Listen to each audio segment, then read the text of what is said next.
Hello दोस्तों, let's क्रैकेट में आपका स्वागत है। और एग्रीकल्चर एंड एलाइड एक्टिविटीज़ के जितने भी करंट अफेयर्स सितंबर 2022 के अंदर न्यूज़ में आए वो सभी के सभी आपको इस वीडियो के अंदर में मिल जाएंगे। ये कोई भी एग्जाम हो, यूपीएससी का हो, पीसीएस का हो, आईबीपीएस का हो, नाबार्ड का हो, आरआरबी का हो, सभी के लिए काम के हो जाते हैं। इसकी पीडीएफ चाहिए तो दोनों तरीके की पीडीएफ, क्लीन और एनोटेड पीपीटी पीडीएफ आपको टेलीग्राम चैनल पर मिल जाएगी।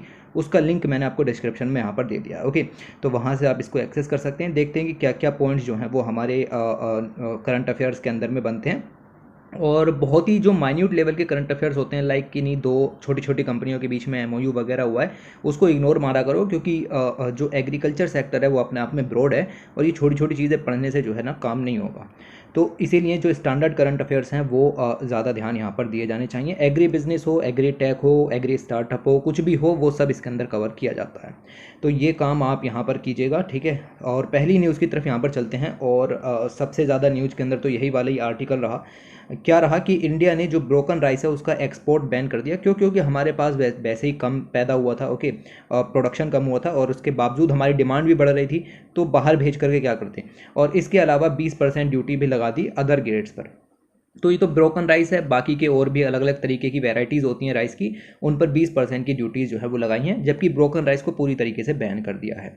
इंडिया जो कि दुनिया का सबसे बड़ा एक्सपोर्टर है राइस का, उसने एक्सपोर्ट को बैन कर दिया है ब्रोकन राइस के। क्यों? क्योंकि हमारा जो पैडी का क्षेत्रफल है उसमें 6% की कमी देखने के लिए मिली है। जो खरीफ सीज़न अभी यहाँ पर निकल रहा है, ओके, इसमें जो हमारा पैडी है वो लगभग 6% कम प्रोड्यूस हुआ और साथ ही साथ इसके प्राइस भी यहाँ पर इंक्रीज़ हो गए। कई सारे ग्लोबल फैक्टर और लोकल फैक्टर इसके लिए ज़रूरी थे, जैसे क्लाइमेट चेंज वगैरह, हीट वेव्स वगैरह, ओके, वो सब चीज़ें। और इसके अलावा हमने जो है वो बहुत सारे और जो राइस की वैराइटीज़ थी उनके एक्सपोर्ट पर 20% की ड्यूटी भी इम्पोज यहाँ पर की है। ये बैन 9 सितंबर से जो है वो आ गया, ओके, 9 सितंबर से इफेक्ट में आ गया। और याद रखना कि बासमती को छोड़ करके बाकी चीज़ों पर 20% टैक्स लगाया गया, क्योंकि बासमती जो है वो काफ़ी डिमांड है उसकी, ओके।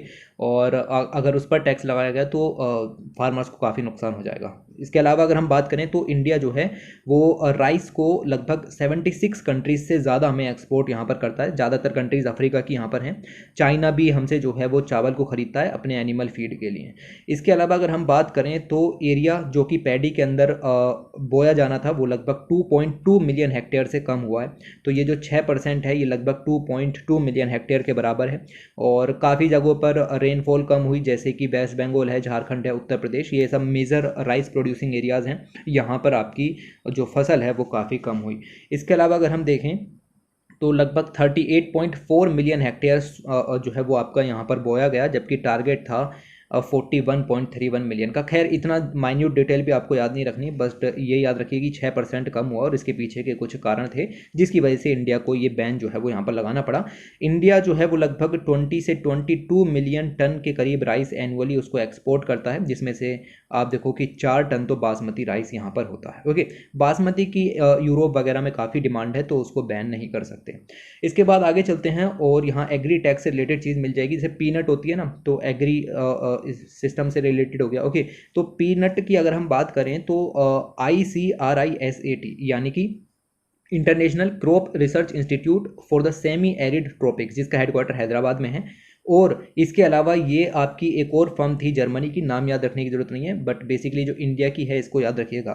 इन्होंने एक्सरे मेथड का इस्तेमाल किया है। एक्सरे मेथड के जरिए इन्होंने पीनट की क्वालिटी को असेस करने की कोशिश यहाँ पर की है। तो आप देख सकते हो कि एक्सरे के जरिए पता चल गया कि किस पीनट के अंदर में बेसिकली नट्स हैं भी या नहीं भी हैं, ओके। तो रिसर्चर्स ने पहली बार ऐसा हुआ है कि एक्सरे रेडियोग्राफी का यूज़ यहाँ पर किया है और पीनट के अंदर बेसिकली देखने के लिए कि क्या सिस्टम है, मतलब बीज कैसे हैं उसके, वो ऑब्जर्व करने के लिए।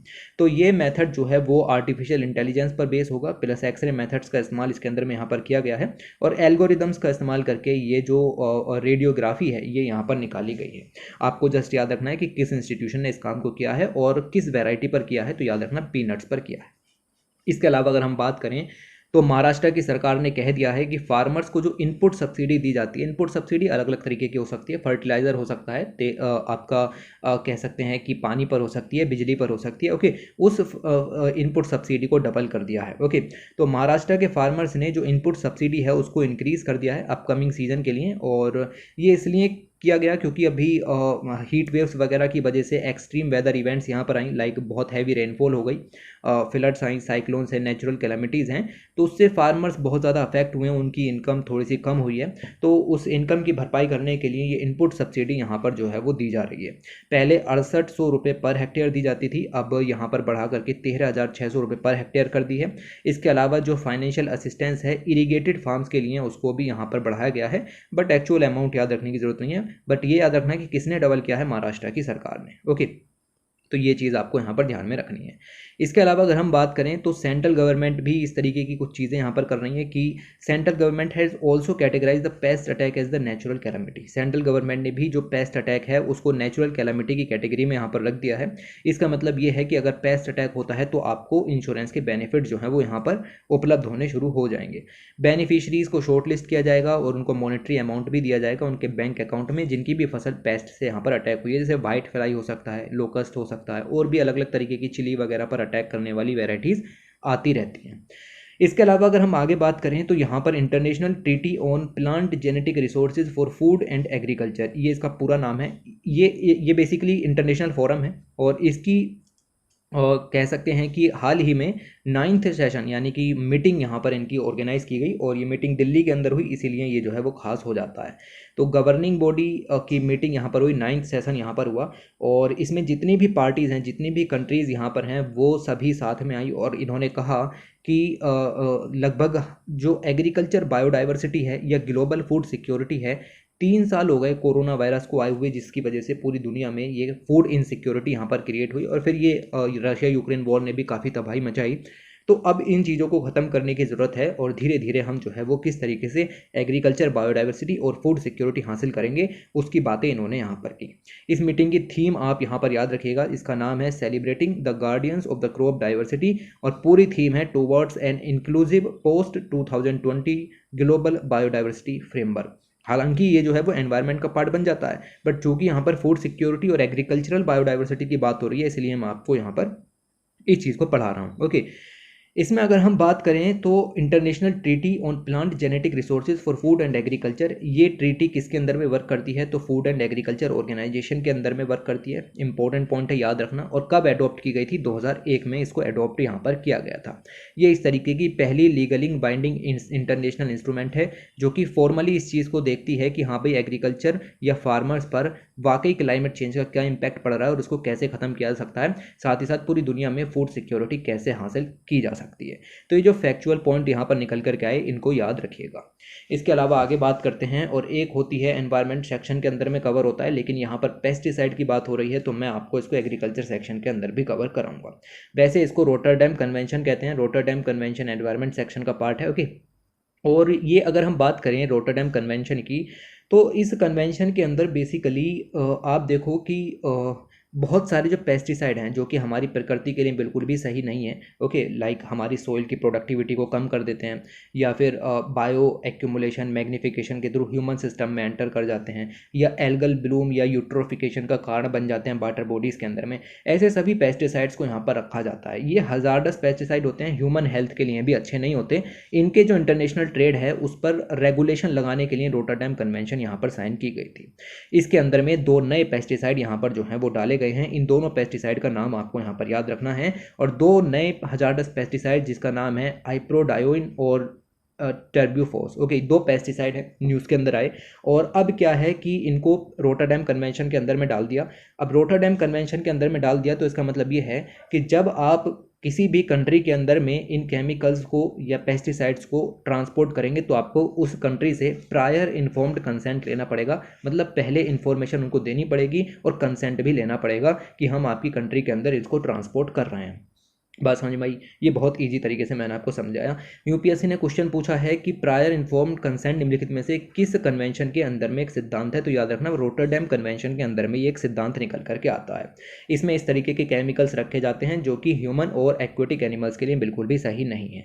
प्रायर इन्फॉर्म्ड कंसेंट जो प्रोसीजर है वो मैकेनिज्म है एक तरीके से, जो हजार्डस केमिकल का फ्यूचर शिपमेंट आप यहाँ पर भेजोगे तो जो इंपोर्टिंग पार्टीज़ हैं उनसे आपको यहाँ पर कंसेंट लेना पड़ेगा। अगर हम बात करें इन पेस्टिसाइड की की तो इसमें एक आ जाता है आपका आइप्रोडायोन, जो कि एक फंजीसाइड है, स्पेशली वाइन्स, फ्रूट, ट्रीज और वेजिटेबल्स पर इस्तेमाल किया जाता है और कार्सिनोजेनिक इफेक्ट है, मतलब कैंसर ये यहाँ पर कर सकता है, साथ ही साथ रिप्रोडक्शन के लिए टॉक्सिक भी यहाँ पर है। तो पौधों में जो रिप्रोडक्शन सिस्टम होता है उसके लिए टॉक्सिक यहाँ पर है। दूसरा जो पेस्टिसाइड है वो है आपका टर्ब्यूफॉस, और ये एक तरीके से सोइल इंसेक्टिसाइड है। कॉमनली शोरगम की फसल में इस्तेमाल करते हैं, मेज है, बीट है, पोटैटो में इसको इस्तेमाल यहाँ पर किया जाता है। इसके भी काफ़ी सारे रिस्क यहाँ पर होते हैं, लाइक टॉक्सिसिटी। दोनों के दोनों पेस्टिसाइड जो हैं भारी मात्रा में एग्रीकल्चर के अंदर में इस्तेमाल किए जाते हैं और इसीलिए आपको ये पढ़ाया जा रहा है। भारी मात्रा में एग्रीकल्चर में इस्तेमाल किए जाते हैं और ह्यूमन हेल्थ और एनवायरनमेंट पर बहुत ही निगेटिव इम्पैक्ट यहाँ पर डालते हैं। रोटरडैम कन्वेंशन की जो एनेक्स 3 है उसमें इस तरीके के पेस्टिसाइड और इंडस्ट्रियल केमिकल्स को यहाँ पर रखा जाता है, जो कि सेवियरली हेल्थ और एनवायरनमेंट के लिए बिल्कुल भी सही नहीं है, उनको बैन कर दिया जाता है या रेस्ट्रिक्ट यहाँ पर करते हैं।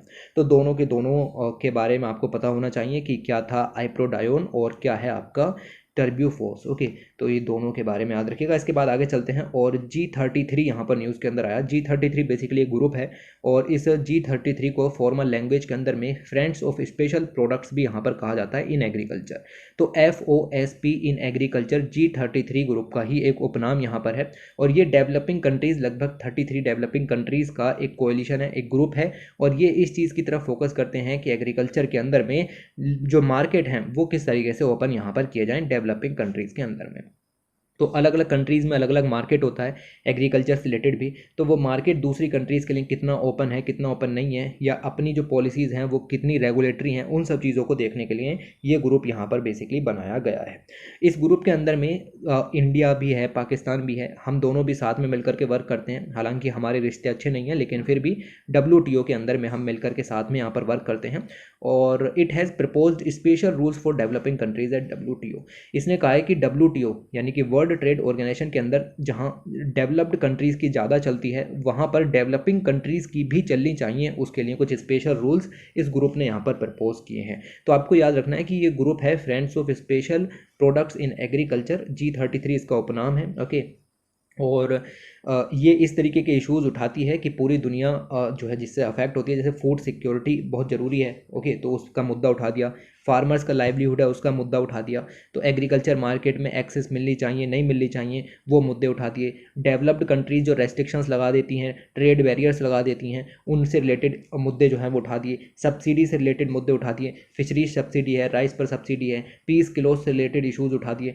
तो ये सारे काम जो हैं वो करने का काम इनका यहाँ पर हो जाता है। इसके बाद आगे चलते हैं और यहाँ पर अगर हम बात करें तो ब्लू ट्रांसफॉर्मेशन और यूनाइटेड नेशंस के अंदर में जो फूड एंड एग्रीकल्चर ऑर्गेनाइजेशन है उसने रिपोर्ट जारी की जिसका नाम है blue transformation road map for 2022 से लेकर के 2030 तक।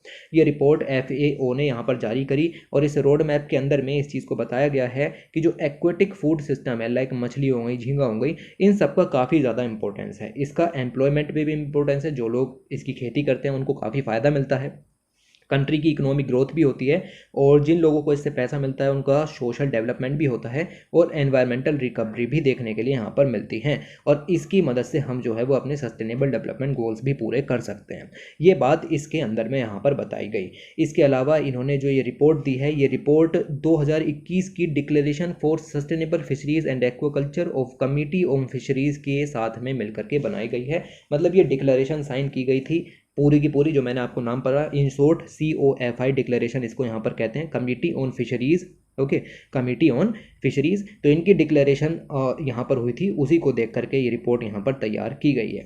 तो ब्लू ट्रांसफॉर्मेशन बेसिकली होता क्या है वो तो कॉमन चीज़ हो गई यहाँ पर।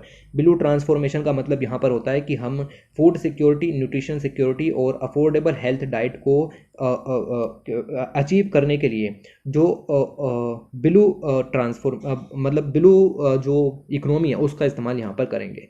ब्लू इकोनॉमी का मतलब यह है कि हम मैराइन रिसोर्सेज पर डिपेंडेंसी को यहाँ पर बनाएंगे compare to the other things. Okay, like आप जैसे नॉन वेजिटेरियंस की बात करूँ तो नॉन वेजिटेरियंस के अंदर में आप देखोगे तो ज़्यादातर लोग क्या है कि चिकन है या पोर्क है उस चीज़ को कंज्यूम करते हैं, उससे भारी मात्रा में ग्रीन हाउस गैस का जनरेशन होता है, न्यूट्रिशन भी ज़्यादा नहीं मिलता। अगर आप उसकी जगह पर फिश वगैरह ज़्यादा खाते हो तो उससे न्यूट्रिशन वगैरह ज़्यादा मिलता है। तो उसी को कहते हैं ब्लू ट्रांसफॉर्मेशन। आप मैराइन डिपेंडेंसी की तरफ यहाँ पर चले गए हैं। ओके, तो उसकी बात यहाँ पर की जा रही है। इंडिया इसमें कुछ कर रहा है? हाँ जी, इंडिया ने काफ़ी सारे प्रोग्राम लिए हैं, लाइक ब्लू रेवोल्यूशन स्कीम यहाँ पर लॉन्च की गई। ऐसे ही उन्होंने FIDF यानी कि fisheries and aquaculture development infrastructure development fund launch किया 2018-19 में। उसके साथ साथ किसान क्रेडिट कार्ड की जो फैसिलिटी है वो फिश फार्मर्स की तरफ को भी यहाँ पर बढ़ाई गई। इसके अलावा separate ministry of fisheries animal husbandry and dairying वो भी क्रिएट की गई 2019-20 में, और प्रधानमंत्री मत्स्य संपदा योजना भी लॉन्च की गई 2020-21 के अंदर में। अगर हम बात करें इस कमिटी ऑन फिशरीज़ की, तो ये FAO के अंदर में एक सब्सिडरी बॉडी है। ये एस्टेब्लिश की गई थी 1965 के अंदर में, और इसकी 2021 में जो मीटिंग हुई वहाँ पर ये पूरी की पूरी डिक्लेरेशन साइन की गई। ओके, तो 1965 की ये मीटिंग, इसके बारे में याद रखिएगा। इसके अलावा बात करें तो ये ओनली इंटर गवर्नमेंटल फोरम है FAO मेंबर्स की, जो कि आपके बेसिकली फिशरीज और एक्वाकल्चर से रिलेटेड मैटर्स को यहाँ पर देखती है। तो ये दोनों पॉइंट जो हैं वो आपको कमिटी ऑन फिशरीज के बारे में याद रखने हैं। किसके अंदर में आती है? FAO के अंदर में। इसके बाद आगे चलते हैं और यहाँ पर बात करें आगे, तो प्राइम मिनिस्टर ने इनोग्रेट किया international dairy federation world dairy summit IDFWDS 2022 की। तो डेयरी फेडरेशन की वर्ल्ड डेयरी समिट यहाँ पर हो रही थी, उसको इनोग्रेट करने का काम प्राइम मिनिस्टर जी ने खुद किया। 4 दिन लंबी जो है वो ये मीटिंग है। इसमें ग्लोबल लेवल के और इंडियन लेवल के जो डेयरी उत्पादक हैं वो यहाँ पर आएंगे, जो कि इंडस्ट्री को काफ़ी आगे तक ले गए हैं। फार्मर्स भी आएंगे, पॉलिसी प्लानर्स भी यहाँ पर आएंगे। ऐसी पहली मीटिंग करीब 1974 में यहाँ पर हुई थी, लास्ट सच समिट। ओके, तो ऐसी जो लास्ट में कभी मीटिंग हुई थी वो 74 में हुई थी। उसके बाद इसको अब जो है वो रिवाइव यहाँ पर किया गया है। इंडिया की बात करें तो इंडिया मिल्क प्रोडक्शन में पहले नंबर पर आता है, और हमारे पास दुनिया की सबसे बड़ी बोवाइन पॉपुलेशन है, यानी कि दुधारू जानवरों की जो पॉपुलेशन है हमारे पास सबसे ज़्यादा है। ग्लोबल मिल्क का 23% हम जो है वो यहाँ पर प्रोड्यूस करते हैं। लगभग 210 मिलियन टन के करीब एनुअली प्रोडक्शन हमारा यहाँ पर होता है। डेयरी इंडिया के अंदर सिंगल लार्जेस्ट एग्रीकल्चर कमोडिटी के रूप में उभर करके आती है। हमारी नेशनल इकोनॉमी का 5% यहाँ से हिस्सा आता है, और पिछले 5 सालों में लगभग 6.4% की एनुअल ग्रोथ देखने के लिए यहाँ पर मिली है। ओके, यानी मिल्क प्रोडक्शन लगातार 6.4% की ग्रोथ से बढ़ता चला जा रहा है। सबसे ज़्यादा प्रोडक्शन मिल्क का उत्तर प्रदेश के अंदर होता है, फिर राजस्थान, मध्य प्रदेश, फिर गुजरात, फिर आंध्र प्रदेश। टॉप 5 स्टेट आपको यहाँ पर याद रखने हैं। सरकार कुछ कर भी रही है डेयरी सेक्टर के लिए, जी हाँ, काफ़ी कुछ कर रही है। जैसे dairy processing and infrastructure development fund है, ऐसा ही फंड आपका फिशरीज़ के लिए अभी यहाँ पर पड़ा। इसके अंदर में हम क्या बनाएंगे? सब प्रोसेसिंग प्लांट्स वगैरह बनाएंगे, वैल्यू एडिड प्रोडक्ट प्लांट्स यहाँ पर डेवलप करेंगे, तो इंफ्रास्ट्रक्चर डेवलप करेंगे डेयरी प्रोसेसिंग के लिए। इसके अलावा दूसरा प्रोग्राम यहाँ पर चल रहा है, national programme for dairy development, और इसके अंदर में बेसिकली आप देखो कि जो डेयरी का एग्जिस्टिंग इंफ्रास्ट्रक्चर है उसको स्ट्रेंथन करेंगे, न्यू इंफ्रास्ट्रक्चर भी क्रिएट किया जाएगा, और मिल्क प्रोडक्ट की प्रोसेसिंग, मार्केटिंग, ये सब चीज़ बढ़ाई जाएगी। इसके अलावा किसान क्रेडिट कार्ड जो है वो लाइव स्टॉक फार्मर्स को भी अब उपलब्ध होने शुरू हो गए हैं। तो ये सब पॉइंट जो है वो आपको यहाँ पर याद रखने हैं। इसके अलावा आगे बात करें तो एलाइड एक्टिविटीज़ के अंदर में एक खबर और आ जाती है, जिसका नाम है प्रधानमंत्री मत्स्य संपदा योजना। उसकी 2nd एनिवर्सरी है, यानी कि इस स्कीम को शुरू किए हुए 2 साल यहाँ पर हमें हो गए हैं। ये स्कीम जो है वो ministry of fisheries, animal husbandry and dairying के अंदर में वर्क करती है। 2020 में इस स्कीम को लॉन्च यहाँ पर किया गया था। ओके, 2020 में शुरू किया गया था, 2025 तक इसका टारगेट है, यानी कि 5 साल के लिए इस स्कीम को यहाँ पर शुरू किया गया था, और हर एक स्टेट यूटी में इस स्कीम को जो है वो बेसिकली इम्प्लीमेंट किया जाएगा। इस स्कीम का मकसद क्या था? तो इस स्कीम के जरिए हम ब्लू रेवोल्यूशन लाने की कोशिश कर रहे थे। कंट्री का जो फिशरीज सेक्टर है उसका रेस्पॉन्सिबल डेवलपमेंट और सस्टेनेबल डेवलपमेंट की बात हम यहाँ पर कर रहे थे।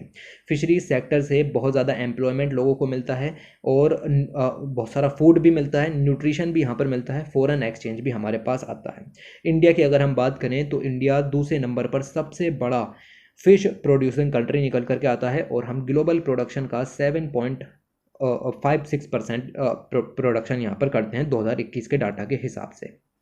ओके, तो ये सारे पॉइंट जो हैं वो आपके डाटा यहाँ पर हो जाता है, ये आपको रटना है सारा का सारा, ऐसा का ऐसे ही। ओके, और इसके अलावा अगर हम देखें तो मत्स्य संपदा जो योजना है उसके कुछ अपने टारगेट हैं जिसके साथ हमने इसको शुरू किया था, जैसे कि जो फिशरी सेक्टर है उसके पोटेंशियल को उभार करके लाना है।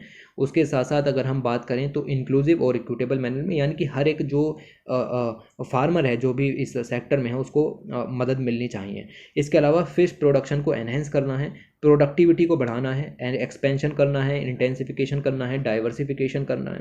इसके अलावा अगर हम बात करें तो जो वैल्यू चेन है लाइक पोस्ट हार्वेस्ट मैनेजमेंट है उसको मॉडर्नाइज करना है, उसमें नई नई टेक्नोलॉजीज जो है उसको लेकर के आना है।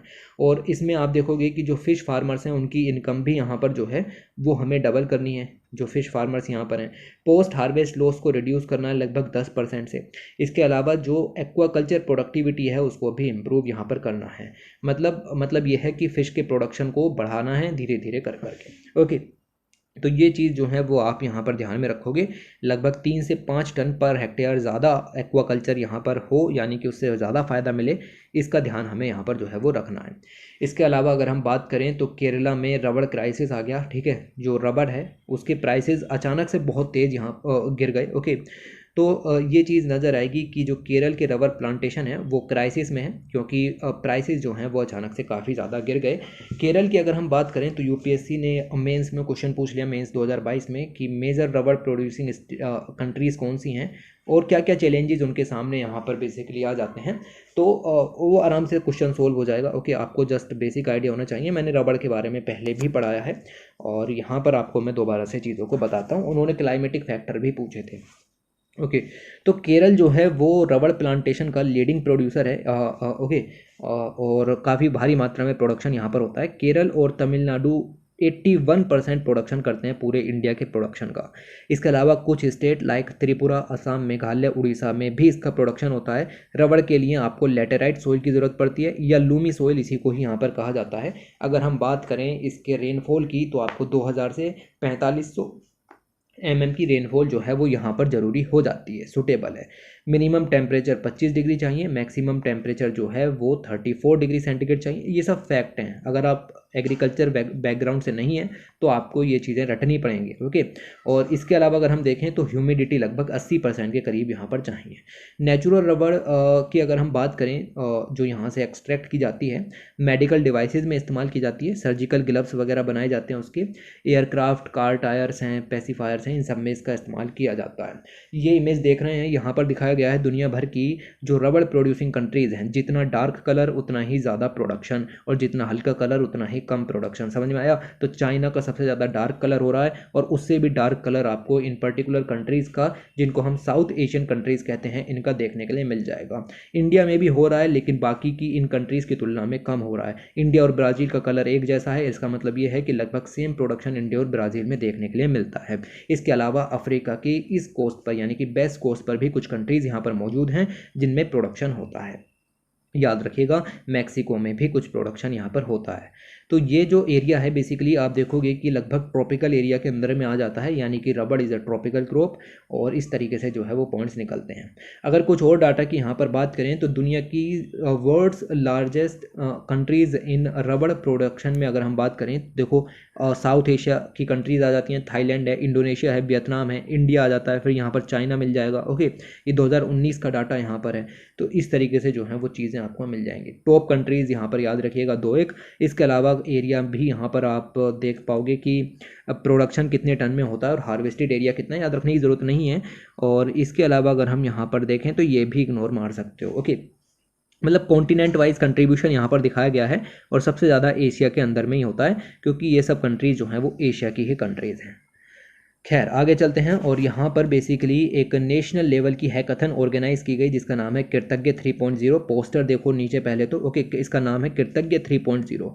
इसके ज़रिए हम करेंगे क्या, तो आपसे पूछा जा सकता है कि what is the vision of कृतज्ञ 3.0, जो कि हाल ही में ऑर्गेनाइज यहाँ पर की गई। ये एक नेशनल लेवल हैकाथन है और इसमें बेसिकली हमारा जो मकसद है वो ये है कि हम प्रमोट करेंगे स्पीड ब्रीडिंग को for crop improvement to ensure overall sustainability and resilience in crop production in India. India के अंदर में क्रॉप प्रोडक्शन यहाँ पर बढ़े, और बढ़े तो बढ़े, क्लाइमेट चेंज का इम्पैक्ट उस पर ना पड़े। इन चीज़ों से निपटने के लिए हम जो ब्रीडिंग है उसको यहाँ पर बढ़ाएंगे, क्योंकि ब्रीडिंग से क्या होता है कि ब्रीडिंग आप यहाँ पर करते हो ज़्यादा से ज़्यादा तो उससे बायोडाइवर्सिटी मेंटेन रहती है। बायोडाइवर्सिटी कौन सी biodiversity? Genetic biodiversity. Genetic biodiversity यहाँ पर मेंटेन रहेगी तो क्लाइमेट चेंज से लड़ने में आसानी यहाँ पर हो जाती है, क्योंकि हमें क्या हासिल हो जाता है? हमें हासिल हो जाता है रेजिलियंस, और वही रेजिलियंस हासिल करने के लिए ये काम जो है वो हम यहाँ पर कर रहे हैं। तो याद रखना क्या विज़न है, ब्रीडिंग को बढ़ाएंगे ताकि क्रॉप प्रोडक्शन को रेजिलियंस यहाँ पर किया जा सके। इसमें हम स्टूडेंट्स, फैकल्टीज, एंटरप्रेन्योर्स, इनोवेटर्स सब लोग आएंगे, कुछ ना कुछ सॉल्यूशन देने की कोशिश जो है वो यहाँ पर करेंगे, क्योंकि ये हैकाथन है और इसमें सभी का पार्टिसिपेशन जरूरी है। ओके। इसके अलावा इसमें टेक्नोलॉजी वगैरह की भी बात होगी कि कैसे ज़्यादा से ज़्यादा टेक्नोलॉजी जो है वो लाई जाए, और ये जो है वो आपकी ऑर्गेनाइज की गई है by ICAR with NAHEP and crop science division के द्वारा। इन तीनों ने मिलकर के इसको यहाँ पर लॉन्च जो है वो किया है, याद रखिएगा, और विज़न ज़्यादा इंपॉर्टेंट यहाँ पर हो जाता है। इसके अलावा IFAD न्यूज़ के अंदर में आ गया, जिसको international fund for agriculture development. क्यों न्यूज़ में आया वो ज़रूरी नहीं था, लेकिन न्यूज़ के अंदर में ये आ गया, तो इसके बारे में पता होना चाहिए कि IFAD जो है वो बेसिकली एक इंटरनेशनल फाइनेंशियल इंस्टीट्यूशन है और यूनाइटेड नेशंस की स्पेशलाइज्ड एजेंसी है। याद रखना, this is a specialised agency of United Nation. Headquarter कहाँ है? रोम में। जितनी भी फूड ऑर्गेनाइजेशन है सभी का हेडक्वार्टर रोम, इटली के अंदर में आपको मिल जाएगा, चाहे वो FAO ही क्यों ना हो। तो ये आपका बेसिकली इस चीज़ पर फोकस करती है कि डेवलपिंग कंट्रीज़ के अंदर में जो पॉवर्टी है और हंगर है वो ख़त्म किया जाए, और फाइनेंशियल इंस्टीट्यूशन है तो फंड वगैरह उपलब्ध करा करके इस काम को यहाँ पर किया जाता है। ओके, तो ये चीज़ यहाँ पर याद रखना। कोशिश करता है कि फार्मर्स की जो फूड सिक्योरिटी है वो इम्प्रूव हो, इंक्रीज़ हो, न्यूट्रिशन उनको ज़्यादा से ज़्यादा मिले, इनकम भी जो है वो इंक्रीज़ यहाँ पर हो। एग्रीकल्चर एरिया में भी वर्क करता है और एग्रीकल्चर प्रोडक्टिविटी को भी बढ़ाने में वर्क करता है। स्मॉल फार्मर्स पर भी इसका ज़्यादा फोकस यहाँ पर रहता है। अगर हम टोटल IFAD की लैंडिंग की बात करें तो अब तक IFAD इंडिया में लगभग 1.2 बिलियन US डॉलर का फंड जो है वो हमको दे चुका है। तो फंड दे करके ये इस काम को यहाँ पर बेसिकली बढ़ावा देता है। तो ये सारे पॉइंट आपको IFAD के बारे में पता होने चाहिए। इसके अलावा बात करें तो इंटरनेशनल ईयर ऑफ मिलेट, कम से कम मैंने आपको 70 बार पढ़ाया होगा। ओके, और इंटरनेशनल ईयर ऑफ मिलेट जो है उसकी यहाँ पर बात हुई। उसके अलावा इसमें कुछ सेवरल इनिशिएटिव्स जो हैं वो भी यहाँ पर लॉन्च किए गए जब इसका बेसिकली हम जो है वो शुभारंभ कर रहे थे। ओके, तो यहाँ पर अगर हम बात करें तो सुपर फूड कहा जाता है मिलेट्स को। याद रखना, मिलेट्स को सुपर फूड कहते हैं। क्यों? क्योंकि मिलेट्स के अंदर में काफ़ी भारी मात्रा में न्यूट्रिएंट होते हैं, like protein, vitamin A, iron, iodine, antioxidant, इन सब के कारण इसको जो है वो सुपर फूड यहाँ पर कहा जाता है। इनके अंदर इतनी ताकत होती है कि ये माइक्रो न्यूट्रिएंट डिफिशियंसी को ख़त्म कर सकें और माल न्यूट्रिशन को भी ख़त्म कर सकते हैं। इससे हम एनीमिया की प्रॉब्लम को भी सोल्व यहाँ पर कर सकते हैं। अब जो 2 प्रोग्राम इंडिया ने यहाँ पर लॉन्च किए हैं वो कौन कौन से हैं? तो एक तो इंडिया ने मिलेट फूड फेस्टिवल यहाँ पर जो है उसकी शुरुआत की है। इंडिया ने कहा है कि हम जो है वो मिलेट फूड फेस्टिवल जो है वो यहाँ पर शुरू करेंगे, जो हाल ही में संघाई कोऑपरेशन ऑर्गेनाइजेशन की मीटिंग यहाँ पर चल रही है उसके अंदर में ही इस चीज़ को ऑर्गेनाइज भी किया गया। इसके अलावा इंडिया ने millet startup innovation challenge and initiative for nutritional security through intensive millet production, ये भी यहाँ पर शुरू किया। ओके, अब इसका नाम याद रखने की ज़रूरत नहीं है, मतलब नाम की तो ज़रूरत है, लेकिन इसका अगर हम मकसद देखें तो सिंपल सा है कि ऐसे स्टार्टअप जो कि मिलेट्स के प्रोडक्शन को बढ़ाने के लिए यहाँ पर मदद करेंगे, उन सभी के लिए ये चैलेंज जो है वो यहाँ पर दिया गया है। आप टेक्नोलॉजी के ज़रिए उसके प्रोडक्शन को बढ़ाने में मदद कीजिए, आपको जो है वो गवर्नमेंट हेल्प जो है वो यहाँ पर दी जाएगी।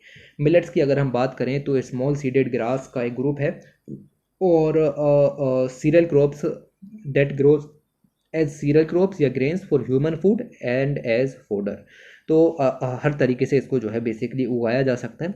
आपको इसकी क्वालिटीज़ जो है वो याद रखनी है। इसका अपना सिग्निफिकेंस भी यहाँ पर नज़र आता है, जैसे कि इसमें हाई क्वालिटी सॉइल की ज़रूरत नहीं होती। ओके, और ड्रॉट लाइक कंडीशन हो तब भी मिलेट्स जो हैं वो खड़े रहते हैं। ओके, फसल होती रहती है और शॉर्ट ग्रोइंग पीरियड होता है जिससे कि फूड डिमांड आराम से पूरी की जा सकती है।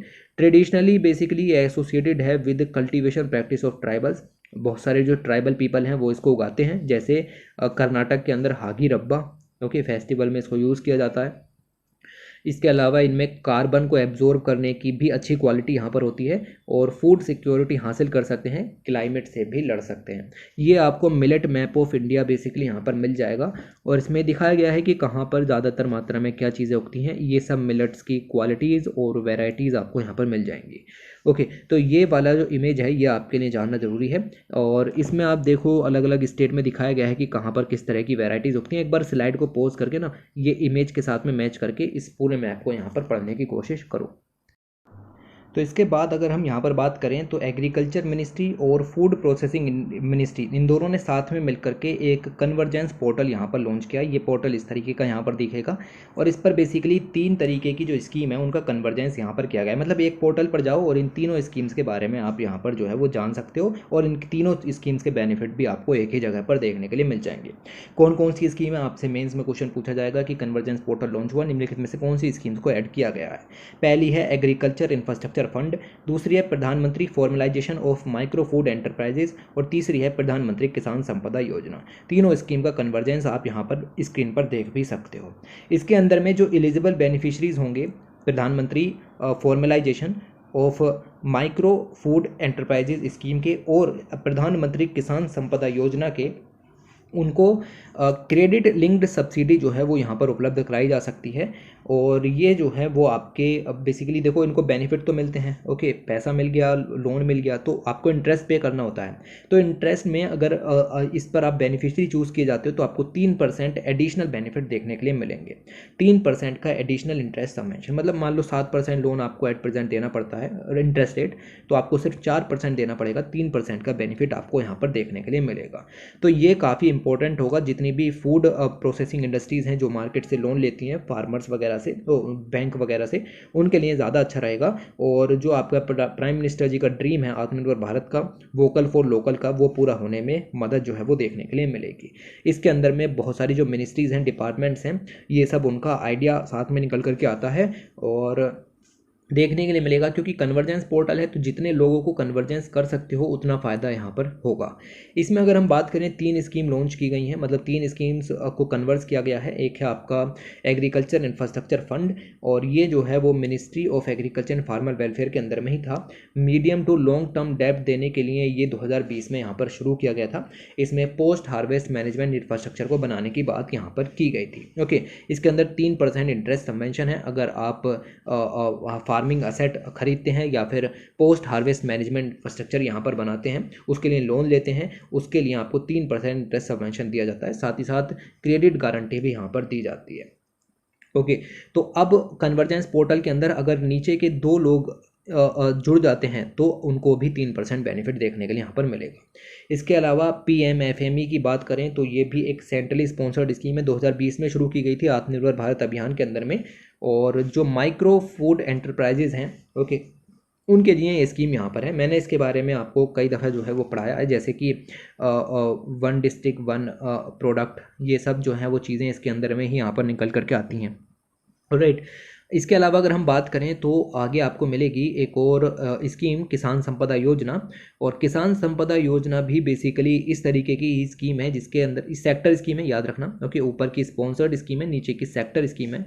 और इस सेक्टर स्कीम के अंदर में कॉम्प्रिहेंसिव पैकेज जो हैं वो रखे गए हैं, लाइक मॉडर्न इंफ्रास्ट्रक्चर क्रिएट किया जाएगा, सप्लाई चेन मैनेजमेंट यहाँ पर करेंगे, फार्म गेट टू रिटेल, मतलब पूरे जब फार्म से निकलेगा और रिटेल तक जाएगा उसके बीच की जो सारे इंफ्रास्ट्रक्चर हैं उसको बेहतर यहाँ पर किया जाएगा। इसके अंदर में काफ़ी सारी सब स्कीम आ जाती हैं, like infrastructure for agro processing cluster है, या integrated cold chain and value addition infrastructure है। इस तरीके की स्कीम इसके अंदर में आ जाती हैं। दोनों की दोनों यानी कि PMFME और PMKSY दोनों की दोनों ministry of food processing industries की हैं। तो याद रखना 2 मिनिस्ट्रीज़ हैं, फूड प्रोसेसिंग इंडस्ट्री और फार्मर वेलफेयर। इसके बाद आगे बात करते हैं, और यहाँ पर एक ग्रुप फॉर्म किया गया है जिसका नाम है एशियन पाम ऑयल अलायंस, और 5 कंट्रीज़ ने मिलकर के इसको यहाँ पर लॉन्च किया है। ये बेसिकली 5 कंट्रीज़ कौन सी हैं, तो वो हैं आपकी इंडिया, पाकिस्तान, श्रीलंका, बांग्लादेश और नेपाल। ये major palm oil importing countries हैं, ओके, इंपोर्टिंग कंट्रीज़ हैं, याद रखना। इन्होंने मिल करके इस ग्रुप को लॉन्च किया है और ये बेसिकली इस चीज़ पर फोकस करेगा कि कैसे इंपोर्ट को धीरे धीरे कम किया जाए। या अभी देखा कि रशिया यूक्रेन वॉर के कारण हमारे पास ये ऑयल आना बंद हो गया, ओके, लाइक इंडोनेशिया ने भी बैन लगा दिया था, तो वो सब बैन के कारण हम हर्ट ना हो उसके लिए ये ग्रुप जो है वो बनाया गया है। इंडिया की तरफ से सोलवेंट एक्सट्रैक्टर्स एसोसिएशन जो है वो इसमें सेक्रेटेरिएट के रूप में भूमिका निभाएगा, ओके। इसका सेक्रेटेरिएट, इसको मैनेज करने का काम जो है वो सोलवेंट एक्सट्रैक्टर एसोसिएशन का होगा। एशिया की अगर हम बात करें, एशिया के अंदर लगभग 40% ग्लोबल पाम ऑयल की डिमांड यहाँ पर है, और इंडिया जो है वो सबसे बड़ा इंपोर्टर कंट्री है, लगभग 15% हम ही मंगाते हैं, ओके। और इसके अलावा अगर हम बात करें तो कलेक्टिव बार्गेन के प्रिंसिपल पर जो है वो ये वर्क करेगा, और APOA जो है वो आपका निगेटिव इमेज हटाएगा कि हम तो पाम ऑयल को मंगाते रहते हैं, okay, change negative image of palm oil and ensure that high quality की यहाँ पर ये हमारी कंट्री में आए। और हेल्दी हो, इकोनॉमिकल हो, सस्ती आए, पूरे ग्रुप को सस्ती देंगे, और इसी को कहते हैं कलेक्टिव बार्गेनिंग। ओके, तो ये सिद्धांत के ऊपर यहाँ पर बेस है। इसके अंदर में इकोनॉमिक बिजनेस इंटरेस्ट को बचाने की कोशिश करेंगे। जो हमारी कंट्रीज़ के अंदर में लोग हैं, ठीक है, जो इंपोर्ट कर रहे हैं उनको बचाएंगे। तो कंज्यूमिंग कंट्रीज़ हैं, सब लोग एक साथ मिलकर के बात रखेंगे तो विश्व जो है वो हमारी बात को सुनेगा। इसके लिए ग्रुप जो है वो तैयार यहाँ पर किया गया है। इसके लिए आप देखो इंडिया में पहले से ही काफ़ी सारे मिशन चल रहे हैं, जैसे national mission on edible oil palm है, या oil palm expansion area expansion है, या मिनिमम सपोर्ट प्राइस तो दिया ही जाता है ऑयल सीड क्रॉप्स के लिए। तो ये चीज़ें आपको मिल जाएंगी। इसके अलावा जलदूत ऐप यहाँ पर लॉन्च किया गया है, ये रही ऐप की इमेज। और ये ऐप जो है वो लॉन्च किया गया है by ministry of rural development, और उसके साथ साथ में आपकी जो पंचायती राज मिनिस्ट्रीज़ हैं उन्होंने भी मिलकर के इसको लॉन्च किया है। ओके, तो जलदूत ऐप है, 2 मिनिस्ट्रीज़ ने इसको यहाँ पर मिलकर के लॉन्च किया है। इसमें बेसिकली हम करेंगे क्या, इसमें हम जो ग्राउंड वाटर के लेवल हैं कुछ विलेजेस के अंदर में उनको आइडेंटिफाई करेंगे। तो उन विलेजेस के अंदर में ग्राउंड वाटर कितना है, कितनी टेबल यहाँ पर, उसको यहाँ पर किया जाएगा। इससे ग्राम रोजगार सहायक जो है वो यहाँ पर बढ़ेंगे। ओके, इसके लिए ये सहायक जो हैं वो तैयार किए जाएंगे, जो कि जा कर के आपके गांव के अंदर में जो कुएं हैं उनकी ग्राउंड लेवल को यहाँ पर मेज़र करेंगे। लगभग 1 साल में 2 बार इस काम को यहाँ पर किया जाएगा। जो इसका डाटा कलेक्ट किया जाएगा उसके ज़रिए आपका ग्राम पंचायत डेवलपमेंट प्लान्स डेवलप होंगे, और जो मनरेगा स्कीम यहाँ पर होती है उसमें भी इसका इम्पोर्टेंस यहाँ पर किया जाएगा। ओके, तो मतलब इस डाटा का इस्तेमाल यहाँ पर जो है वो इन प्रोग्राम्स के अंदर में किया जा सकता है। तो ये है आपका जलदूत ऐप। इसके बारे में क्वेश्चन मैंने आपको दिया है कि हाल ही में लॉन्च जलदूत ऐप जो है उसके बारे में लिखने से कौन सा कथन जो है वो यहाँ पर सही है, आपको बताना है कि कौन सा कथन यहाँ पर सही है। वैसे आंसर चलो मैं बता ही देता हूँ, आप वीडियो को पॉज करो, ज़रा इसको सोल्व करो। 1 2 3। ओके, चलिए आगे चलते हैं। और इसमें बेसिकली आंसर देखो, ये जॉइंटली डेवलप किया जाता है by rural development and Panchayati Raj ministry, सही हो गया। इसका विजन क्या है कि ये ग्राउंड लेवल्स को मापेगा अक्रॉस द कंट्री, जी हाँ बिल्कुल सही हो गया। इसके अलावा तीसरा जो पॉइंट है वो लिख रहा है कि मोबाइल ऐप जो है वो ऑनलाइन और ऑफलाइन दोनों मोड्स में वर्क करेगा, ताकि इंटरनेट की कनेक्टिविटी ना भी हो तब भी ये ऐप जो है वो काम करता रहे। All of the above statements are right. आगे चलते हैं। और वाइट फ्लाई जो है वो न्यूज़ के अंदर में आ गई। वाइट फ्लाई क्यों, क्योंकि वाइट फ्लाई देखो इस तरीके की दिखती हैं, छोटे छोटे पौधों पर बैठे रहते हैं। ओके, और पौधों को खाते रहते हैं। ये वाइट फ्लाई जो है वो बेसिकली राबी क्रॉप पर रिपोर्ट किए गए, राजस्थान के अंदर में इसके केसेस निकल करके आए। और बेसिकली ये एक पेस्ट है, स्पेशली कॉटन पर लगता है, लेकिन बाकी की जो प्लांट हैं उन पर भी देखने के लिए यहाँ पर मिल जाता है। White fly is a pest of cotton that lower yield by feeding on the under side of the leaf. तो पत्तियों को खा करके ये ख़त्म कर देता है, जिसकी वजह से कॉटन का प्रोडक्शन कम हो जाता है। ओके, और इसके द्वारा एक डिजीज़ भी फैलाई जाती है, जैसे कॉटन लीफ कर्ल वायरस है। ओके, ये फैलाया जाता है। It feeds on the sap of the leaves and release fluid on the leaves on which the black fungus grow। तो ये बेसिकली एक फ्लूइड को रिलीज करते हैं और फिर उसको जो है वो खा जाते हैं धीरे धीरे। तो ये वाइट फ्लाइज के बारे में पूछा जा सकता है, इतना पॉइंट निकल करके आता है। इसके अलावा अगर हम यहाँ पर बात करें तो ministry of consumer affair, food and public distribution ने एक कह सकते हैं कि IEC, ओके, ये कैंपेन यहाँ पर लॉन्च किया है फोर्टिफाइड राइस के लिए। IEC कैंपेन मतलब वही इंफॉर्मेशन कम्युनिकेशन वाले जो कैंपेन होते हैं वो यहाँ पर इन्होंने लॉन्च किया है। और इसमें बेसिकली लोगों को पॉपुलर मतलब जो मेथड है फोर्टिफाइड राइस का, इसको पॉपुलराइज किया जाएगा, लोगों को अवेयरनेस किया जाएगा कि देखो फोर्टिफाइड राइस है तो इसका कितना फ़ायदा यहाँ पर है।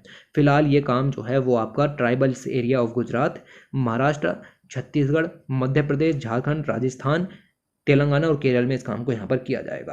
अब फोर्टिफिकेशन के बारे में भी मैंने आपको वैसे कई बार ही पढ़ाया, बट मैं यहाँ पर आपको इसको दोबारा से पढ़ाता हूँ। फोर्टिफिकेशन में होता क्या है, कुछ भी नहीं होता।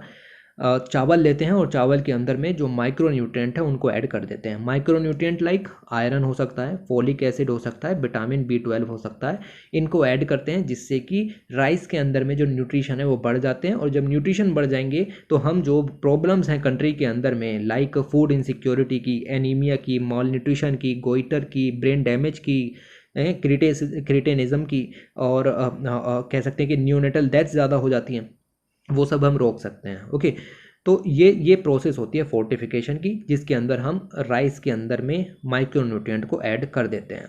ये प्रोसेस राइस मिल्स के अंदर में यहाँ पर की जाती है। जब आप मिल कर रहे होते हैं राइस को तब ये ऐड किया जाता है। और फोर्टिफाइड राइस जो है लगभग ट्रेडिशनल राइस जैसे ही होते हैं, सेम टू सेम देखने में लगते हैं, लेकिन उनके अंदर में क्वालिटीज़ जो हैं वो ज़्यादा यहाँ पर हो जाती हैं। तो इससे फूड सिक्योरिटी हासिल होती है, एनीमिया माल न्यूट्रिशन लड़ने में मदद मिलती है, ये बीमारियाँ खत्म होती हैं, न्यूनेटल हेल्थ जो है वो अच्छी रहती है। इसके लिए कुछ काम हो रहे हैं। हाँ, सक्षम आंगनवाड़ी एंड पोषण 2.0 लॉन्च किया गया है। उसके अंदर में जो है पोषण 2.0 के अंदर बेसिकली मिड डे मील के अंदर में इस प्रोग्राम को करना शुरू किया है, जहाँ बच्चों को फ्री में ये जो है वो दिए जाते हैं, कुकड बेसिकली। ओके, इसके अलावा सेंट्रली स्पॉन्सर्ड जो पायलट स्कीम है लाइक पब्लिक डिस्ट्रीब्यूशन सिस्टम के अंदर में भी, और जो आपके ये वाले राइस हैं फोर्टिफाइड राइस, इनका डिस्ट्रीब्यूशन जो है वो हाल ही में शुरू किया गया। इसके बाद आगे बात करते हैं, और वही जो खबर पिछले 2 साल से लगातार पढ़ाई जा रही है। मार्च 2020 में शुरू की गई थी ये स्कीम, जिसका नाम है प्रधानमंत्री गरीब कल्याण अन्न योजना। पहले इसमें दाल और चावल दोनों दिए जाते थे, मतलब फूड ग्रेन और दाल भी दी जाती थी, लेकिन अभी जो है वो सिर्फ दाल को हटा दिया गया है। ओके, पल्स को हटा दिया है, अब सिर्फ फूड ग्रेन यहाँ पर दिया जाता है। तो सेंट्रली गवर्नमेंट स्कीम है, और बात करें तो धीरे धीरे इसको बढ़ाते चले जा रहे हैं। अभी इसको बढ़ा करके दिसंबर 2022 तक यहाँ पर कर दिया है। अभी सितंबर तक थी, अब इसको 3 महीने से और बढ़ा दिया। ओके, तो ऐसी बार बार न्यूज़ के अंदर में आती रहेगी। आपने क्या करना है, आपने जिसको एक बार में पढ़ के ख़त्म करना है। ओके, तो ये चीज़ यहाँ पर याद रखिएगा। 5 kilogram of free food grains per month poors को यहाँ पर दिए जाते हैं। नेशनल फूड सिक्योरिटी एक्ट के अंदर में ही ये सब काम जो है वो यहाँ पर किया जाता है। इनिशियली 3 मंथ के लिए शुरू की गई थी, और 3-3 मंथ करते करते आप देखो कि ये जो है वो 3 साल तक यहाँ पर जो है वो चल गई। मतलब अभी 2 साल हुए हैं, लेकिन 3 भी होने ही वाले हैं 2023 मार्च में। खैर, अपने को तो याद करना है। उसके बाद क्या करा जाए आगे, कि उड़ीसा की गवर्नमेंट ने छाता स्कीम बेसिकली ये लॉन्च की है। छाता ही पढ़ेंगे शायद इसको, ठीक है। छाता स्कीम इसको लॉन्च किया है, और इसकी फुल फॉर्म है community harnessing and harvesting rain water artificially from terrace to aquifers. तो टेरेस से एक्यूफर में वाटर को इकट्ठा किया जाए, रेन वाटर को, उसके लिए ये स्कीम किस सरकार ने लॉन्च किया? उड़ीसा। देखो पूछा जाएगा, क्योंकि नाम बहुत गजब रखा है, छाता, ठीक है, फैंसी नाम है, तो इसीलिए ये पूछा जाएगा किस सरकार ने लॉन्च किया। उड़ीसा की सरकार ने इसको लॉन्च किया है। इसके अंदर में जो roof top rain water harvesting system है उनको बढ़ावा देंगे। 270 करोड़ रुपये सरकार ने इसके ऊपर खर्च किए हैं, क्योंकि ग्राउंड वाटर टेबल जो है वो कम हो रहा है, जिसकी वजह से हम ज़्यादा उस पर डिपेंड नहीं रह सकते, इसीलिए हमें रेन वाटर हार्वेस्टिंग को बढ़ावा देना पड़ेगा। इसके अलावा अगर हम बात करते हैं एग्री बाजार की, एग्री बाजार बेसिकली एक टेक्नोलॉजी प्राइवेट लिमिटेड है, ओके, और इलेक्ट्रॉनिक एग्री मंडी के रूप में वर्क करती है, ई एग्री मंडी के रूप में। और इन्होंने किसान सफलता कार्ड जो है वो यहाँ पर लॉन्च किए हैं। इसके ज़रिए आप एग्रीकल्चर के लिए फाइनेंस की सुविधा जो है वो उपलब्ध कर सकते हैं। ओके, तो ये एक इलेक्ट्रॉनिक एग्री मंडी है, इस इन्होंने लॉन्च किया है एग्री बाजार किसान सफलता कार्ड। तो आपसे पूछा जाएगा कि किस फर्म ने अभी हाल ही में किसान सफलता कार्ड लॉन्च किए हैं। ओके, तो इसमें फार्मर्स को जो इनपुट के रूप में पैसा चाहिए होता है, वो पैसा यहाँ पर उपलब्ध कराया जा सकता है, या और एक्सपेंसेस हैं वो भी यहाँ पर उपलब्ध कराए जा सकते हैं। तो याद रखना, प्री हार्वेस्ट भी है और पोस्ट हार्वेस्ट दोनों तरीके के यहाँ पर हैं। तो फाइनेंस फैसिलिटी यहाँ पर उपलब्ध जो है वो फार्मर्स को यहाँ पर हो जाती है। सबसे पहले ये scheme Madhya Pradesh, Rajasthan, Maharashtra, Delhi, NCR region में चलाई जाएगी। इसका मतलब ये है कि आप देखो कि ये स्कीम इस फेज़ 1 में है, आगे इसका फेज़ 2 भी लॉन्च किया जाएगा। ये जो किसान सफलता कार्ड हैं, ये 12 मंथ के रीपेमेंट पीरियड पर वर्क करते हैं। ओके, और जो किसान क्रेडिट कार्ड होते हैं वो 6 मंथ के रीपेमेंट पीरियड पर वर्क करते हैं, याद रखना।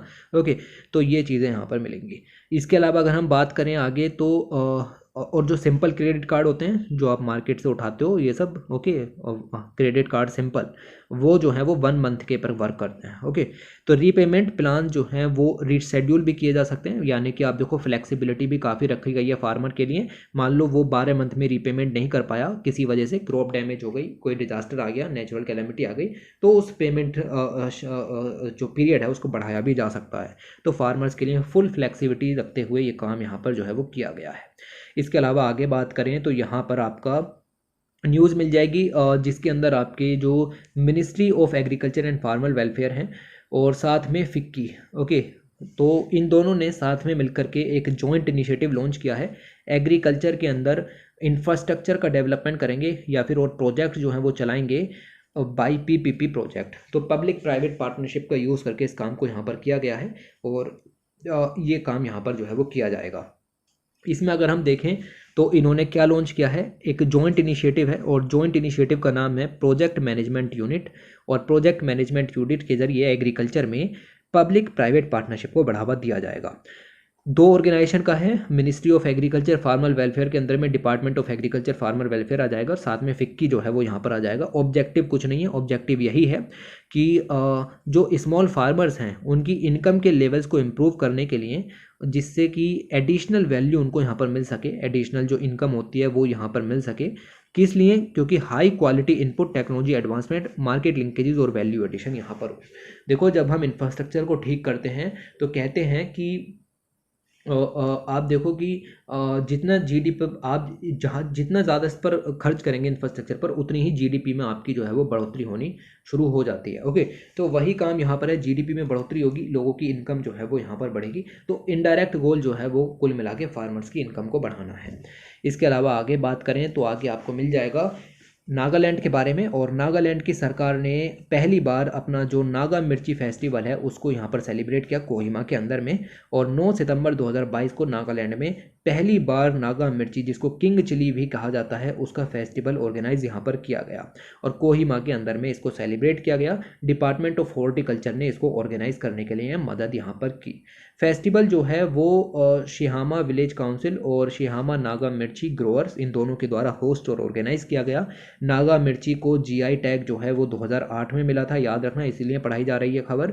और इसके अलावा अगर हम देखें तो ये पहला प्रोडक्ट था जिसको जीआई प्रोडक्ट मिला। इसके अलावा नागालैंड में 3 प्रोडक्ट और हैं जिनको जीआई टैग यहाँ पर मिला हुआ है। फिलहाल आप नागा मिर्ची के बारे में यहाँ पर याद रखेंगे।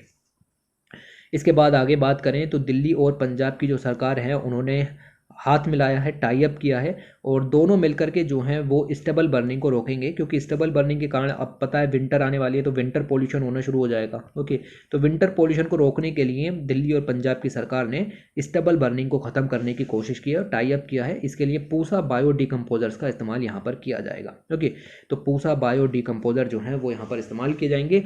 और ये मैंने आपको पढ़ा दिया, ये चीज़ यहाँ पर क्लियर हो गई, पहली लाइन समझा दी मैंने आपको। अब कितनी एरिया पर होगा, कितने पर नहीं, नॉट इंपॉर्टेंट, किन दो सरकारों ने किया है वो ज़रूरी हो जाता है। स्टेबल बर्निंग के कारण एयर पोल्यूशन होता है, इसको विंटर पोल्यूशन भी कहते हैं। एनसीआर रीजन में तबाही मच जाती है। इसके बाद अगर हम बात करें तो ये प्रोजेक्ट जो है वो इंडियन एग्रीकल्चर रिसर्च इंस्टीट्यूट की मदद से यहाँ पर लिया जाएगा। और पूसा बायो डिकम्पोजर जो हैं वो लगभग 5000 एकड़ की ज़मीन पर उसको स्प्रे किया जाएगा, जिससे कि आप देखोगे कि स्टेबल बर्निंग को ख़त्म किया जा सके। बेसिकली स्टेबल जो है वो क्रॉप रेसिड्यू होता है, फसल को काट करके उसके बाद जो बचा वो आपका स्टेबल होता है। फार्मर्स उसको जलाते हैं जिससे पोल्यूशन होता है, लेकिन जलाने के ज़रिए अगर हम उसको धीरे धीरे गला दें और सॉइल की प्रोडक्टिविटी को उससे बढ़ा लें तो ज़्यादा फायदा होगा। और उसी की मदद यहाँ पर जो है वो पूसा बायो डिकम्पोजर करेगा। ओके, आगे चलते हैं। और यहाँ पर वर्ल्ड बैम्बू डे 2022 ऑर्गेनाइज किया गया 18 सितंबर को। वर्ल्ड बैम्बू डे जो है वो एनुअली ऑब्जर्व किया जाता है 18 सितंबर को। और बैम्बू के बारे में पूरी दुनिया को पता चलना चाहिए क्योंकि इसको ग्रीन गोल्ड कहा जाता है। ओके, 2009 में पहली बार 8th बैम्बू कांग्रेस के अंदर में वर्ल्ड बैम्बू जो ऑर्गेनाइजेशन है उसने ये सब यहाँ पर शुरू किया था। ओके, 18 सितंबर को पहली बार 2009 में इसको ऑर्गेनाइज यहाँ पर किया गया। और इसमें लगभग 100 कंट्रीज़ के करीब लोग आते हैं, बैम्बू डे वगैरह मनाते हैं। खैर ये सब फैक्ट वगैरह हैं, नाम याद रखने की ज़रूरत नहीं है। और कमलेश सलाम के द्वारा इसको जो है वो बेसिकली इनिशिएट किया गया था और असम के हैं ये। ओके, और जब वो प्रेसिडेंट थे आपके वर्ल्ड बैम्बू ऑर्गेनाइजेशन के, तब उन्होंने इसको जो है वो रिकॉग्नाइज यहाँ पर किया। और पहला जो बैम्बू डे था वो आपका 2009 में थाईलैंड के अंदर बैंकॉक में सेलिब्रेट किया गया। खैर ये सब मज़े की चीज़ें हैं। ओके, याद रख सकते हो तो रख लो। इसके अलावा अगर हम आगे बात करें तो ये वही आ जाते हैं आपके बहुत लो लेवल के चीज़ें। खैर पर हम ज़रूरी हैं, ज़्यादा भी लो नहीं है, इससे भी लो मैंने देखे हैं, पढ़ाए भी हैं, लेकिन अब मैं उनको इग्नोर करने लगा हूँ। ओके, और वो ज़्यादा नहीं आते, इक्का दुक्का ही आते हैं, तो उनको छांटने में और ढूंढने में टाइम वेस्ट नहीं करना चाहिए। यहाँ पर बेसिकली आप देखो कि फेडरल बैंक और यूनियन बैंक, दो बैंक हैं, इन्होंने कोऑपरेशन नहीं किया है, इन्होंने अलग अलग जगह पर। फेडरल बैंक ने आप देखोगे तमिलनाडु के अंदर, और यूनियन बैंक ने आपका मध्य प्रदेश के अंदर में जो किसान क्रेडिट कार्ड हैं उनको ऑनलाइन देना शुरू कर दिया है, उनका डिजिटलीकरण यहाँ पर किया है। ओके, तो ये काम याद रखना कि कौन से बैंक ने कहाँ किया है। फेडरल बैंक ने जो है वो आपका तमिलनाडु के अंदर में यही काम किया है, और सेम काम जो है वो यूनियन बैंक ऑफ इंडिया ने आपका यहाँ पर किया है। और इस तरीके से आप देखोगे कि इनको इंस्टेंट क्रेडिट कार्ड यहाँ पर कहते हैं, क्योंकि ऑनलाइन तरीके से तुरंत किसान क्रेडिट कार्ड यहाँ पर उपलब्ध हो जाते हैं और रूरल फाइनेंस देने में यहाँ पर मदद मिलती है। और इंस्टेंट केसी कार्ड जो हैं वो आपके डेवलप किए गए थे by reserve bank innovation hub के द्वारा, जो कि रिजर्व बैंक की एक सब्सिडरी है। उन्होंने इसको as a digital loan scheme यहाँ पर शुरू किया था। मतलब किसान कार्ड आपका फिजिकली नहीं होगा, ओके, और उस कार्ड के जरिए जो है वो आपको तुरंत लोन मिल जाएगा डिजिटली। ये चीज़ है। इसके अलावा अगर हम आगे बात करें तो यहाँ पर आपका ministry of education and skill development ने स्केल ऐप यहाँ पर लॉन्च किया है स्किल डेवलपमेंट के लिए। ओके, नाम याद रखो पहले तो, क्या नाम है, स्केल ऐप।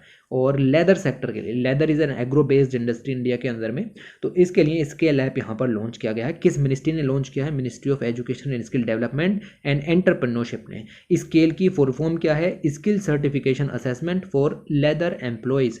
ये ऐप लॉन्च किया गया है। और ऐप लॉन्च किया गया जब ये मिनिस्टर जो हैं वो आपके तमिलनाडु के अंदर चेन्नई में CSIR का सेंट्रल लेदर रिसर्च इंस्टीट्यूट की विजिट यहाँ पर जब उन्होंने की। तो स्केल ऐप जो है वो बेसिकली एक एंड्रॉयड ऐप है जो कि लेदर स्किल सेक्टर काउंसिल के द्वारा यहाँ पर डेवलप किया गया है। इसके अंदर स्किल ट्रेनिंग से रिलेटेड मॉड्यूल्स होंगे, लर्निंग असेसमेंट, एम्प्लॉयमेंट नीड्स क्या क्या हैं वो सब इसके अंदर में लिखा हुआ होगा। तो लेदर के क्राफ्ट, उसमें इंटरेस्टेड ग्रुप्स, वो सब जो हैं वो इस ऐप पर आकर के जुड़ सकते हैं।